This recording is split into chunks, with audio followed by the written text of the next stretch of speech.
কলিকাতা বিশ্ববিদ্যালয় BA six সেমিস্টারের সকল ছাত্রছাত্রী, তোমাদের যাদের হিস্টোরি সাবজেক্টটি পাস কোর্সে রয়েছে, অর্থাৎ হিস্টোরি ডিএসই বি1 পেপারটি তোমাদের যাদের রয়েছে, তোমাদের জন্য আজকের এই ভিডিওটি মোস্ট ইম্পর্ট্যান্ট হতে চলেছে। কারণ আজকের এই ভিডিওটিতে তোমাদের জন্য বাছাই করা তোমাদের ফাইনাল পরীক্ষার জন্য খুবই গুরুত্বপূর্ণ তোমাদের ফাইনাল কিছু সাজেশন নিয়ে আলোচনা করব, কিছু প্রশ্নপত্র নিয়ে আলোচনা করব। যে প্রশ্নপত্রগুলি তোমরা এখন থেকে ভালোভাবে প্র্যাকটিস করলে অবশ্যই তোমাদের ফাইনাল এক্সামে, তোমাদের সিক্স সেমিস্টারের এক্সামে তোমরা অবশ্যই কমন পাবে এবং অনায়াসে তোমরা তোমাদের সেমিস্টারটা ক্লিয়ার করতে পারবে। দেখো, কোশ্চেনের সাজেশনে যাওয়ার আগে তোমাদের এই সাবজেক্টের কোশ্চেন প্যাটার্নটা একটু বলে দিই। তোমাদের ফিফথ সেমিস্টারে যেমন তোমাদের হিস্ট্রি সাবজেক্ট ছিল, তোমাদের 20 নম্বরের কোশ্চেন 2টি অ্যান্সার করতে হয়েছে এবং তোমাদের 5 নম্বরের কোশ্চেন 3টি অ্যান্সার করতে হবে এবং তোমাদের 10 নম্বরের কোশ্চেন 1টি অ্যান্সার করতে হবে। তোমাদের 5 নম্বরের কোশ্চেন তোমাদের পরীক্ষার খাতায় 6টি আসবে, সেখান থেকে তোমাদের 3টি অ্যান্সার করতে হবে এবং 10 নম্বরের কোশ্চেন তোমাদের 2টি আসবে, সেখান থেকে 1টি অ্যান্সার করতে হবে এবং তোমাদের 20 নম্বরের কোশ্চেন 4টি আসবে, সেখান থেকে 2টি অ্যান্সার করতে হবে। টোটাল তোমাদের 65 নম্বরের লিখিত পরীক্ষা হবে। এখানে কোনো এসিকিউ বা সংক্ষিপ্ত প্রশ্নপত্র থাকবে না। চলো এবার দেখে নাও, সম্পূর্ণ সাজেশনটি দেখে নাও। প্রথমে দেখো, তোমাদের 5 নম্বরের কোশ্চেনের ফাইনাল সাজেশনটি দেখে নাও।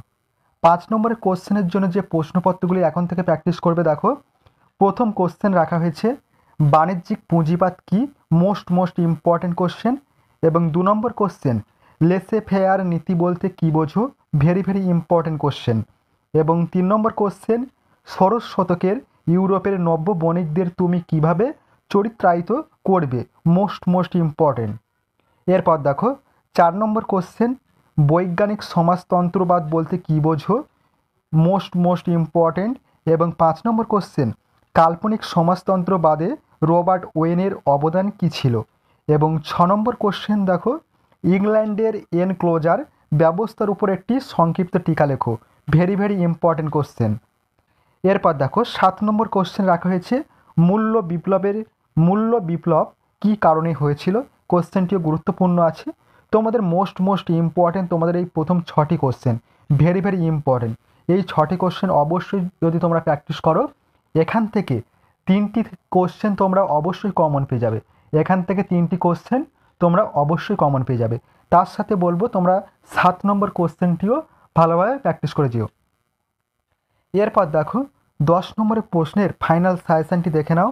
10 নম্বরের প্রশ্নের জন্য যে ফাইনাল সাজেশনটি রাখা হয়েছে, দেখো প্রথম কোশ্চেন শিল্প পুঁজিবাদ বলতে কী বোঝো, ভেরি ইম্পর্টেন্ট। এবং 2 নম্বর কোশ্চেন শিল্পায়ন কিভাবে ইউরোপের একটি নতুন শ্রমিক শ্রেণীর জন্ম দিয়েছিল, শিল্পায়ন কিভাবে ইউরোপে একটি নতুন শ্রমিক শ্রেণীর জন্ম দিয়েছিল, মোস্ট ইম্পর্টেন্ট। এবং 3 নম্বর কোশ্চেন ইংল্যান্ডের শিল্পায়নের কারণগুলি বর্ণনা করো, ভেরি ইম্পর্টেন্ট। এরপর দেখো 4 নম্বর কোশ্চেন সপ্তদশ শতকে বাণিজ্যিক বিস্তারে নেদারল্যান্ডের ভূমিকা কী ছিল। এবং 5 নম্বর কোশ্চেন ফ্রান্স ও জার্মানিতে শিল্পায়ন প্রক্রিয়ার প্রধান বৈশিষ্ট্যগুলি বিচার করো। তোমাদের 10 নম্বরের কোশ্চেনের জন্য তোমাদের মাত্র 5টি কোশ্চেন রাখা হয়েছে। এখান থেকে মোস্ট ইম্পর্টেন্ট কোশ্চেন প্রথম 3টি কোশ্চেন ভেরি ইম্পর্টেন্ট। এরপর দেখো তোমাদের 20 নম্বরের ফাইনাল সাজেশনটি দেখে নাও। 20 নম্বরের কোশ্চেনের জন্য যে সাজেশনটি রাখা হয়েছে, দেখো প্রথম মোস্ট ইম্পর্টেন্ট এই কোশ্চেনটি কিন্তু খুবই গুরুত্বপূর্ণ। মূল্য বিপ্লব বলতে কী বোঝো, ষোড়শ শতকীয় ইউরোপীয় অর্থনীতির ওপর মূল্য বিপ্লবের প্রভাব কী ছিল, মোস্ট ইম্পর্টেন্ট। এবং দ্বিতীয় গুরুত্বপূর্ণ কোশ্চেন শিল্প বিপ্লব কেন প্রথম ইংল্যান্ডে শুরু হয়। এবং 3 নম্বর কোশ্চেন ইউরোপীয় সমাজের উপরে শিল্প বিপ্লবের প্রভাব আলোচনা করো, মোস্ট ইম্পর্টেন্ট কোশ্চেন। এবং 4 নম্বর কোশ্চেন বাণিজ্যিক পুঁজিবাদের বৈশিষ্ট্যগুলি আলোচনা করো। এবং 5 নম্বর কোশ্চেন ঊনবিংশ শতকের দ্বিতীয়ার্ধে সমাজতান্ত্রিক আন্দোলনের প্রধান প্রবণতাগুলি কী ছিল। এবং 6 নম্বর কোশ্চেন ঊনবিংশ শতকের মধ্যভাগে জার্মান শিল্পের অগ্রগতির কারণগুলি বর্ণনা করো। এই ছিল তোমাদের সম্পূর্ণ সাজেশান। তোমাদের 20 নম্বরের জন্য মোস্ট ইম্পর্টেন্ট হচ্ছে প্রথম 4টি কোশ্চেন এবং 5 দাগের কোশ্চেনটিও মোস্ট ইম্পর্টেন্ট। এই কোশ্চেনগুলি যদি তোমরা ভালোভাবে প্র্যাকটিস করো, এখান থেকে তোমরা তোমাদের ফাইনাল পরীক্ষায় অর্থাৎ সিক্স সেমিস্টারের পরীক্ষায় যে প্রশ্নপত্রগুলি হবে তোমরা অনায়াসে তোমরা এখান থেকে প্রশ্নপত্রগুলি কমন পেয়ে যাবে এবং অনায়াসে তোমরা লিখে আসতে পারবে এবং অনায়াসে তোমাদের সেমিস্টারটি ক্লিয়ার করতে পারবে।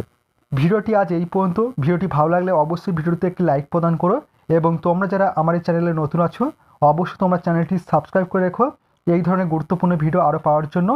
এবং তোমাদের এই সাবজেক্টের ওপর থেকে সম্পূর্ণ PDF notes study material ready করা চলছে।